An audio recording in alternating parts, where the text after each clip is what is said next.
Good evening all and welcome. First of all, a very happy belated birthday to JenJ71. I hope you had an awesome day yesterday. Before the video begins, I do have a few announcements I would like to share, and if these do not interest you at all, feel free to use the timestamps to jump to the first story. But with that being said, where have the uploads been, Mort? Why haven't you been consistent, Mort? Thank you for pointing that out.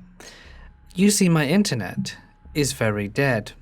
I actually just got off the phone with the internet company. I'm very angry, as you can hear in my voice, because the cable outside my house is literally on the ground, the fiber optic cable. And I'm like, hey, guys, can you come and fix it, please? Since, Thursday or Friday? And they're like, yeah, priority, 24 hours. Nothing happens. And it continues to not happen. And what day is it now? It's like Tuesday. Nothing's happened. And I call them like, hey, guys, what's going on? And they're like, we'll escalate it. And it's like, well, wasn't it escalated to begin with? I know, you probably didn't want to hear me rant, but this is just the truth of the situation I'm facing right now. Internet is not good. And usually I just go to my parents' house, but it's a bit of a trek. And with a newborn, it's a lot for my wife, especially as she has been told by her doctor to chill out and, not do much at all for the next 2.5 weeks. So, yeah. It's not easy.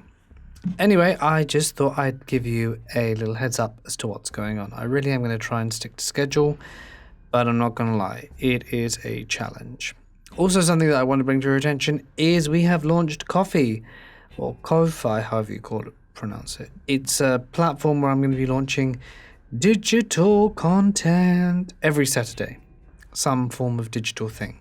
One of the cool things that we're doing over there is actually like a little interview session, get to know Mort better. My wife hosts it and she asks me questions, and it's a bit silly, it's a bit fun, and you should be getting that once a week. Well, the first one's already out, by the way. I'm going to play a little clip if you want to hear it. Hello and welcome to this Get to Know Me episode. I'm Nocturna and I will be interviewing Mort here. How Hello. are you doing? Yeah, not too bad. Awesome. So I'm just going to ask you a few set of questions so that we can get to know you a little bit better, if that's all right. Yeah, sure. So, what is your favourite type of food? Ooh, food, right. I'm going to be honest, I've got a bit of a sweet tooth, and it is rice pudding. I just love the riceness, the milkness, the puddingness. All the nesses. It's the best. Rice pudding is the best food. Nice. Talking about things that you like to eat. What is the most unusual thing that you've ever eaten? Sorry to cut it short, but if you want to listen, you know where to find it. Okay. It's time to get comfortable and let the darkness take control. This happened when I was a kid.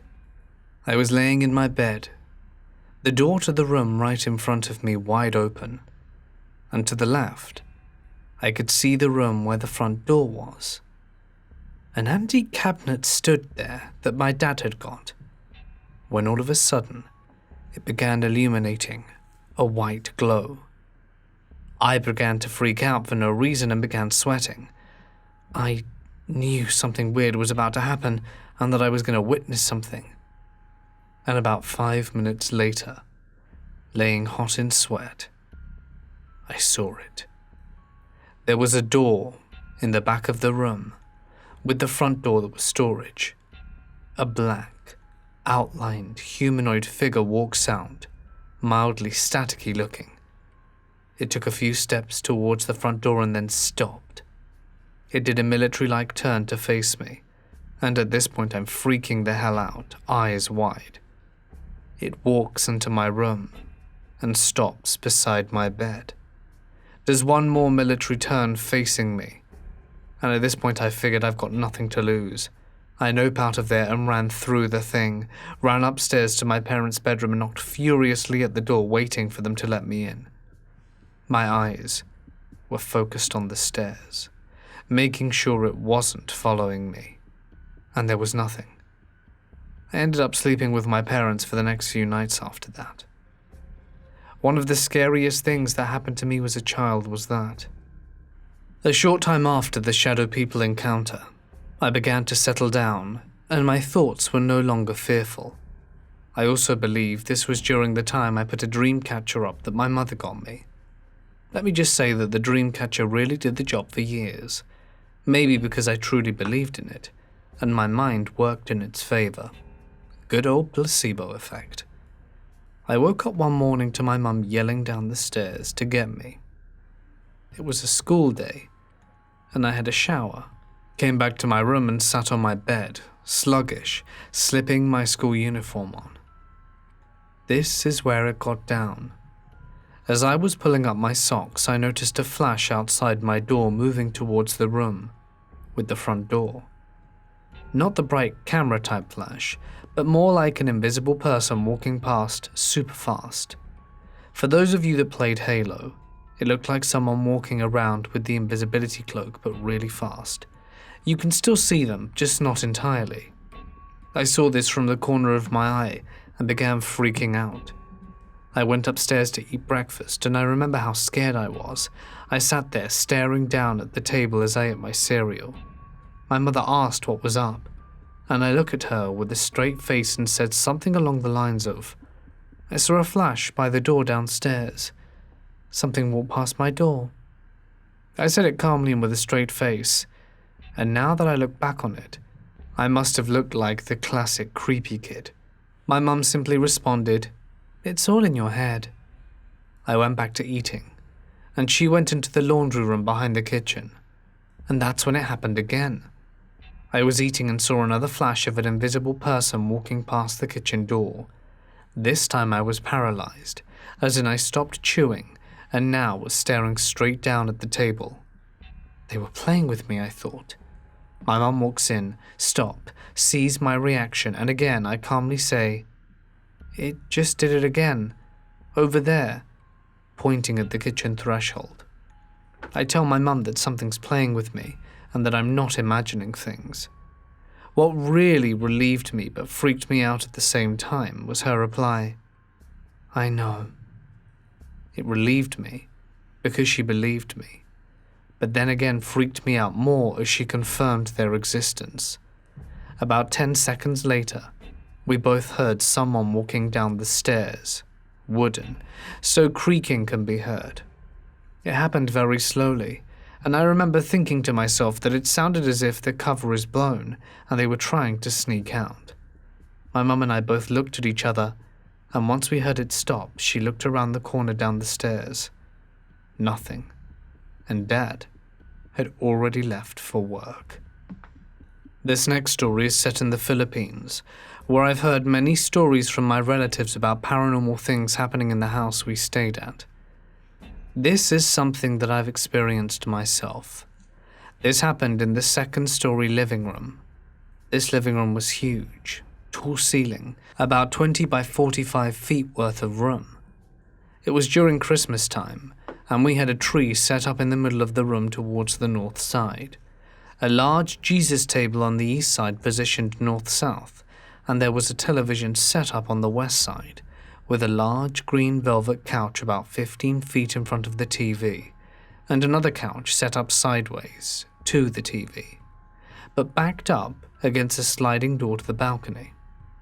There was enough room for someone to walk behind the couch to get it open, the screen doors to the balcony. Anyway, my Filipino cousin, as I myself am half Filipino, and I were gathered around the TV. Some of them were on the floor, one on the back of the couch, and me on the couch by the sliding door. We were all watching a game show. At this time it was getting late for us, perhaps 10. So here's where it goes down. I'm sitting on the couch with my legs up and one knee up. The remote is dangling on the backrest edge to my right, and I hear it drop behind me. So little me, being the ninja I am, slides over the top of the couch on my back like a bridge stretched for your back, with my face pressed up against the glass. I grab the remote, and from the corner of my eye, I see a young girl with black hair. She was wearing a white dress, and as I was looking down, I didn't see her face. She was in the crawling position, backing up as if she'd been caught trying to escape. She was backing up towards the middle of the room towards the Christmas tree. I was still upside down at this point, and when I managed to look over at her, she disappeared. I scuttled right back up and jumped. All of my cousins looked at me weird. I then explained to them what I saw, and they all started basically shaking and pointing their finger at me, as if they knew that I must have done something to see something. We were all smiling though, as if it was something normal. To this day, I still think they were just messing with me, the whole, you got in trouble with the supernatural, but I know what I saw. I've always felt scared when I was in the Philippines, especially in that house. In the area we lived in, Betis.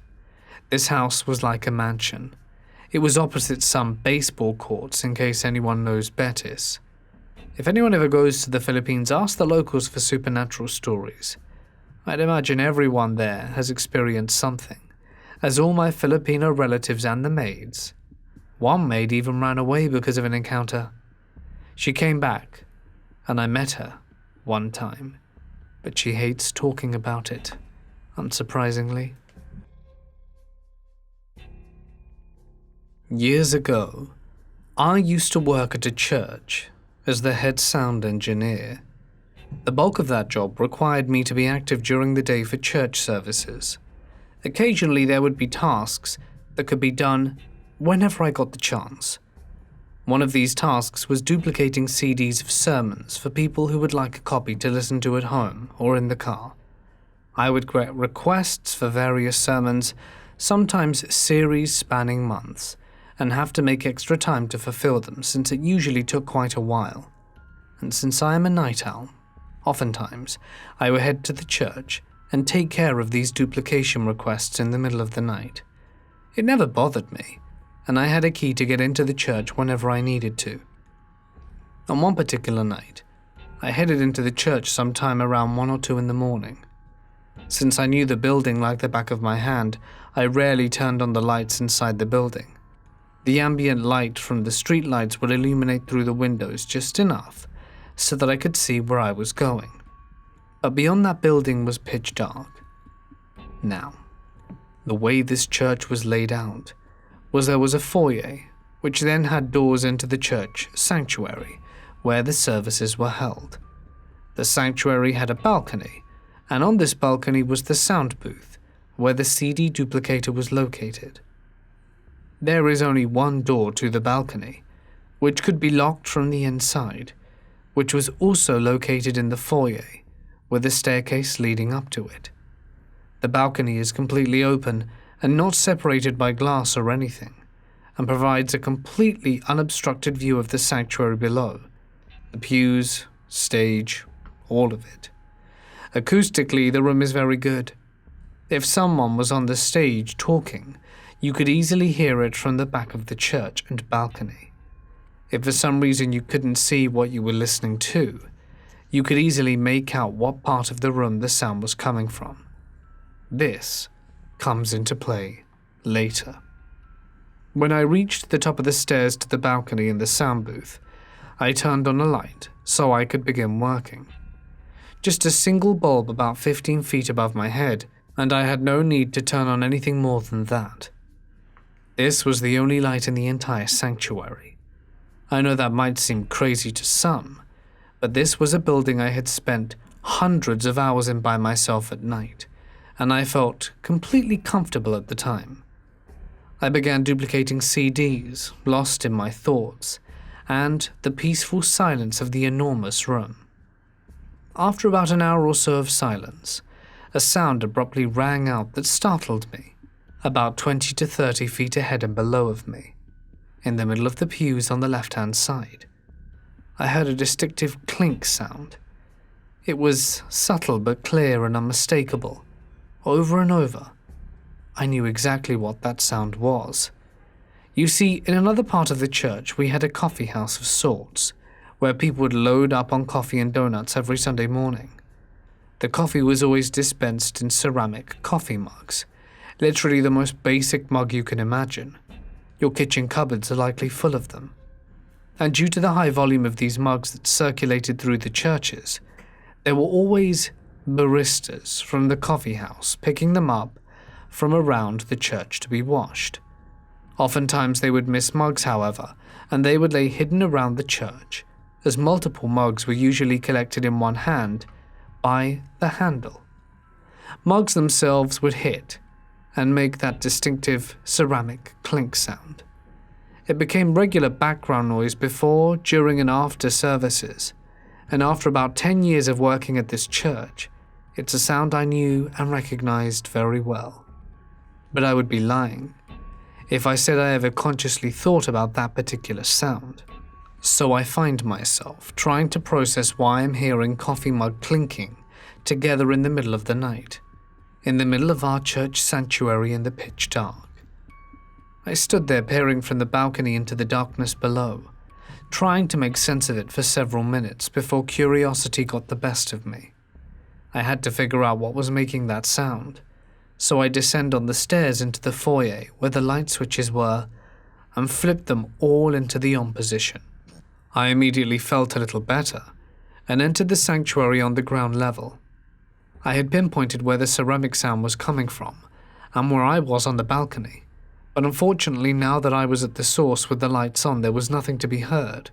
It was midweek, but the sanctuary had not yet been cleaned from the previous Sunday, so I knew there were still probably a few coffee mugs inside.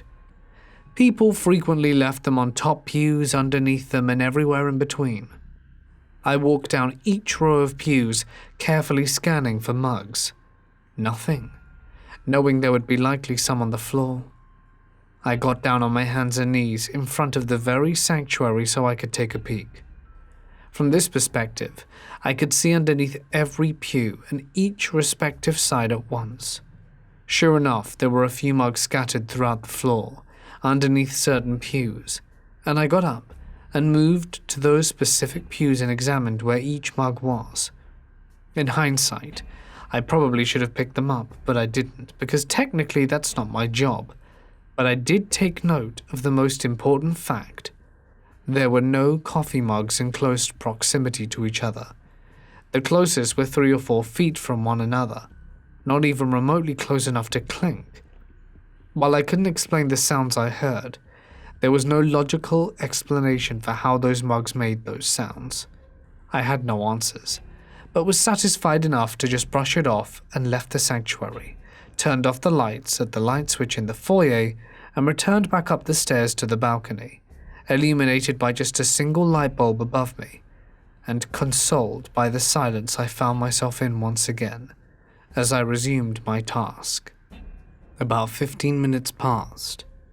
Then it happened again. The clink sound, in the same place as before. My heart stopped, and the hairs on my neck stood up again. Okay, I had verified this myself. There were no mugs in enough proximity that they could somehow, for the sake of argument, be clinking on their own. They were not clinking on their own.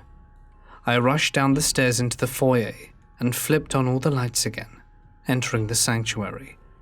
I dropped to my knees once more and peered under the pews. Nothing. I knew this sound, it was unmistakable. I pinpointed where it was coming from, but there was nothing. No sound, nothing in disarray, no mugs that could be in any contact with each other. Spooked, but frustrated at the same time, I returned to the foyer. Instead of turning off all the lights, I left one on in the sanctuary. This made for 2 lights now, one in the balcony and one in the sanctuary. The addition of this light helped set me a little more at ease as I walked through the balcony door at the bottom of the stairs. I locked it from the inside. I didn't know what was going on, and maybe I was being a little paranoid at this point, but I wasn't going to take any chances. I went up the stairs once again to attempt to finish my task on the balcony. About half an hour of silence had elapsed, just enough for me to settle into the idea of nothing weird happening for the rest of the night, when it happened again. Clink. It might as well have been a gunshot. I stood up and scanned from atop the balcony. There was twice as much light in there now, and enough to illuminate the room, even if it was dim. But there was nothing. Nobody was playing a prank. There were no ghouls, specters, or shadow people dancing around. No big, aha, revelation. Clink, It continued. And so did I. I wanted to go home, so I ignored it. The sooner I finished duplicating these stupid CDs, the sooner I could be out of this damn church and get some sleep. Clink, clink, clink, again and again. Maybe another 15 minutes, maybe another half an hour or so. I lost track of time. All I know is that eventually it stopped. The silence returned. At one point, I resolved that this was ridiculous. There had to be a rational explanation, and as such, it was stupid to hold up on my balcony. I went downstairs to get something to drink. On my way back, I flipped off that remaining light in the sanctuary. No need to waste electricity. I reasoned I'm not going to let some stupid sound dictate my fear all night, and returned to the balcony and left the door unlocked. Illuminated once more by my single light bulb, I popped in a few more CDs. And then it happened. I don't even know how to effectively describe it, at least in a way that captures the immediacy and sheer terror of it. All at once, the entire room began to shake violently with a deep, bassy rumble. There are no earthquakes in this part of the country, so that was immediately ruled out. Time seemed to stop as I scanned around trying to figure out what was going on. I looked at the soundboard. You know those LEDs they have going from green to yellow to red? The thing was maxed out to red, indicating it was overloaded by some sort of input. But there were no mics plugged in, no amps turned on, and no sound coming out of the speakers. I don't even think the speakers were plugged in, and if they were, they certainly were muted. At the time, I had done professional audio for over 5 years, and this wasn't something technical. The entire sanctuary rumbled and shook for about 30 seconds, and then it stopped. And I was left in complete silence and completely shaken.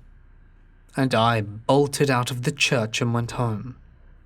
I don't have any explanation for what happened, since there were no ghostly things to show themselves or any supernatural power. I have tried. This is a brief account that I had almost a year ago in the warehouse where I worked alone. No one I've told has believed me, but perhaps all of you will. I work in a warehouse that my father purchased. He bought it for 25% of its cost from a farmer who seemed very excited to be rid of it. It's in the middle of Mennonite country, with no neighbors for half a mile around. Look out the window and you see cornfields and scraggly trees. Cell service? Forget about it. I work here alone, painting and prepping the front office portion for eventual functionality. To get to the front office, you have to go through a hallway from the main warehouse into a secondary office, and then through another door into the front. I frequently hear bumps and thuds, and occasionally will go into the warehouse and feel air movement, but I've always attributed it to the drafts and animal life in the roof. The only thing that has ever made me uneasy about the building is the fact that all of the doors and locks are reversed. Whoever installed these locks did not intend to keep people out. They intended to keep something in. It never really got too freaky until one day when I was in the front office. I began hearing thudding. I ignored it and continued to apply masking tape to the door I was working on. But this time I was accompanied by a screeching sound. Not loud, but audible.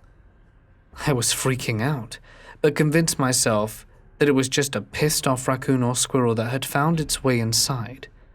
I continued working. That is, of course, until I heard the slam. The door to the secondary office had been open. It sounded like it had violently slammed shut. I peeked around the corner and saw I was right.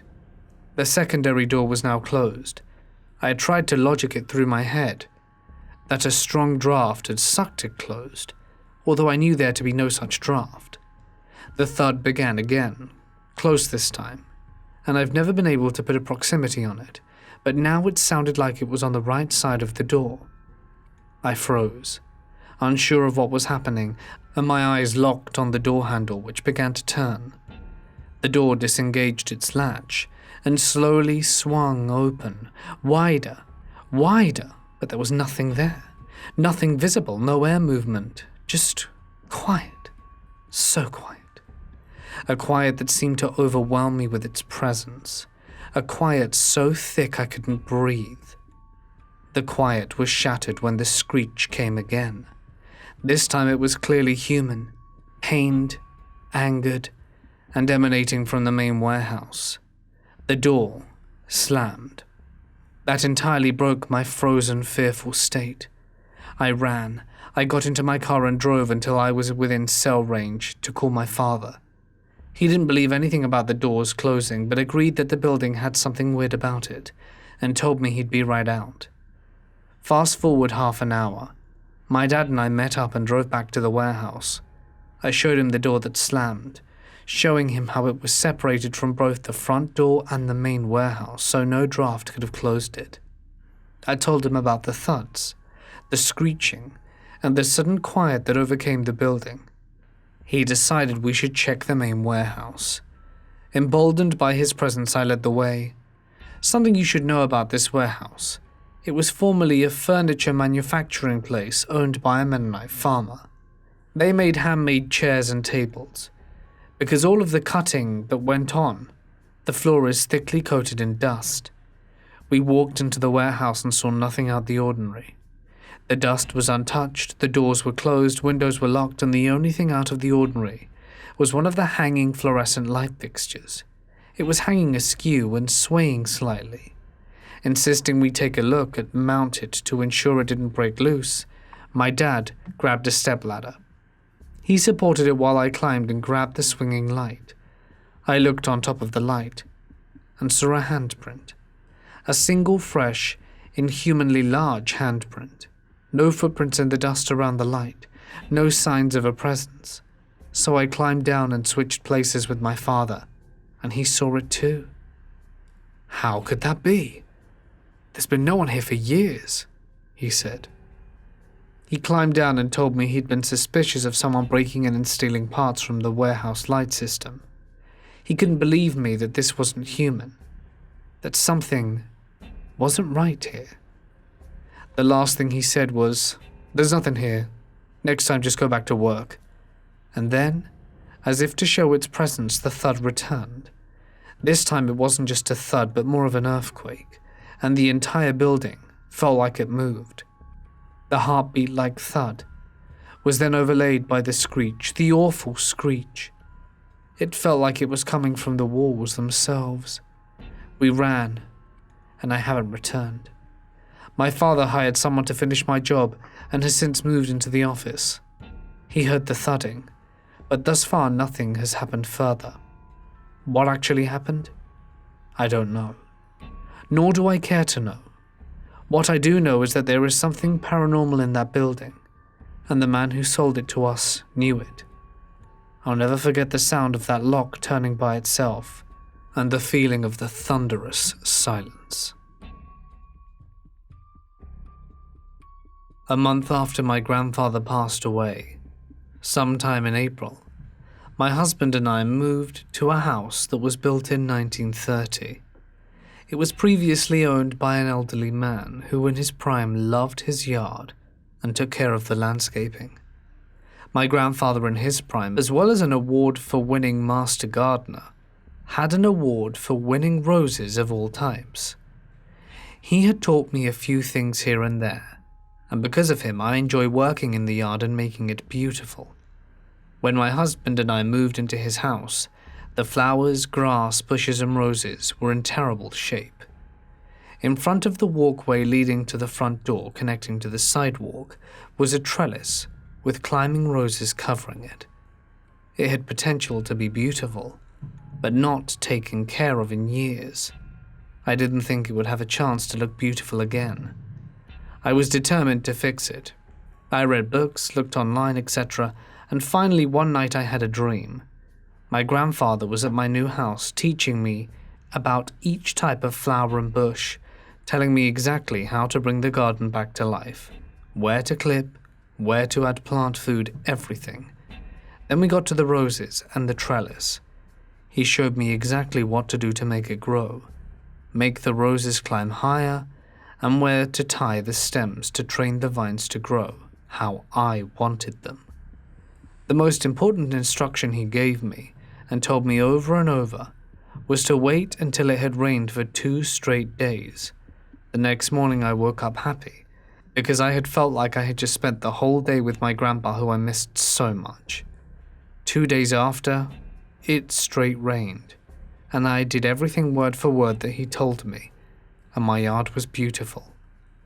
People would tell me they purposefully walked by my yard because it looked so nice.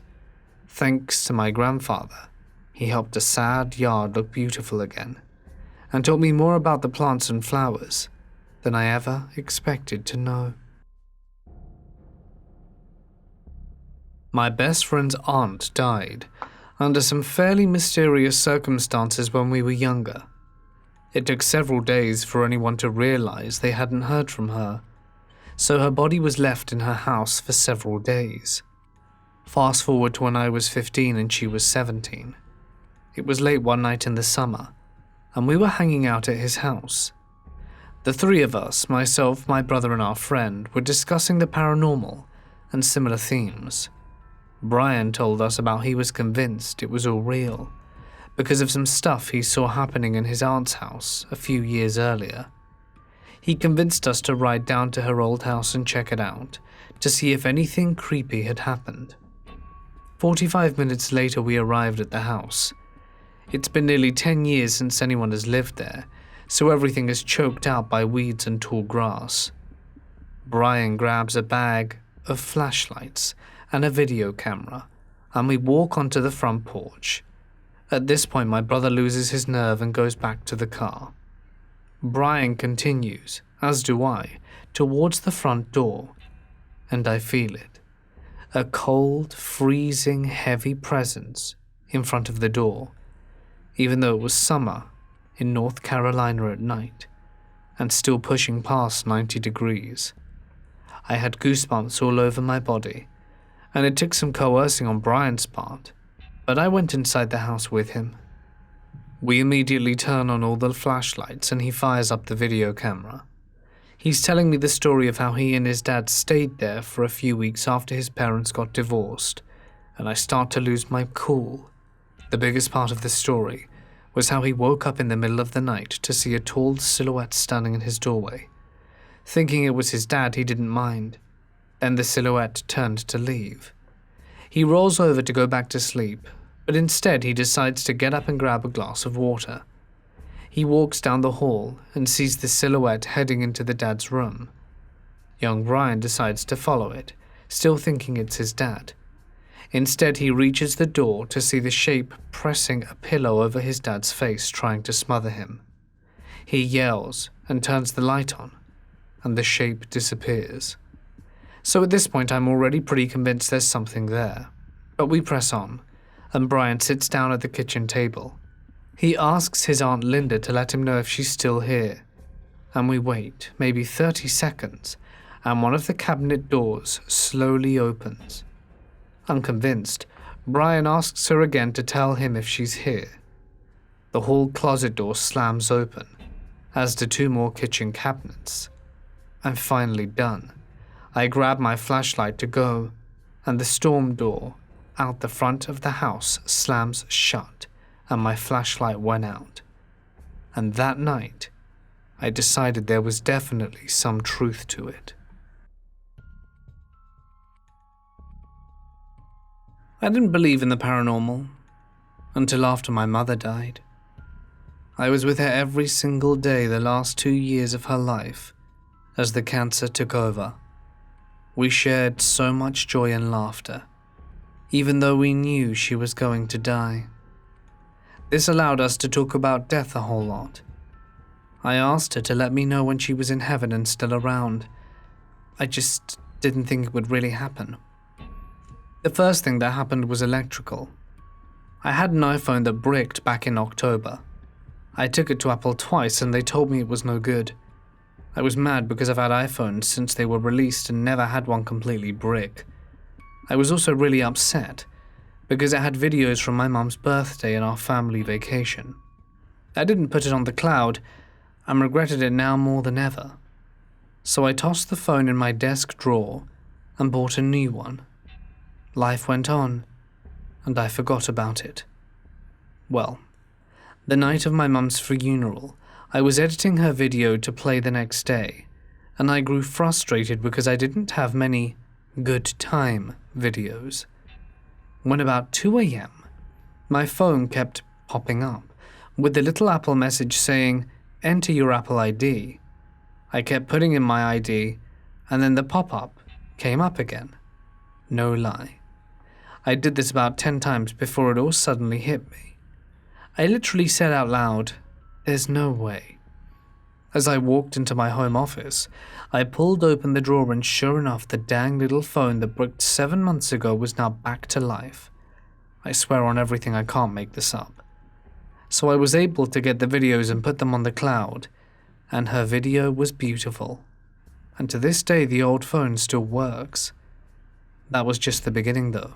I was scared of birds and my mum knew this. My mum died in April. Well, a few weeks later, I refused to get out of bed, and this woodpecker started pecking outside my window. I was like, "Are you freaking kidding me?" It drove me crazy because every morning this thing would start early and wouldn't stop. Then on Mother's Day, I kept hearing this knocking sound against my bedroom window.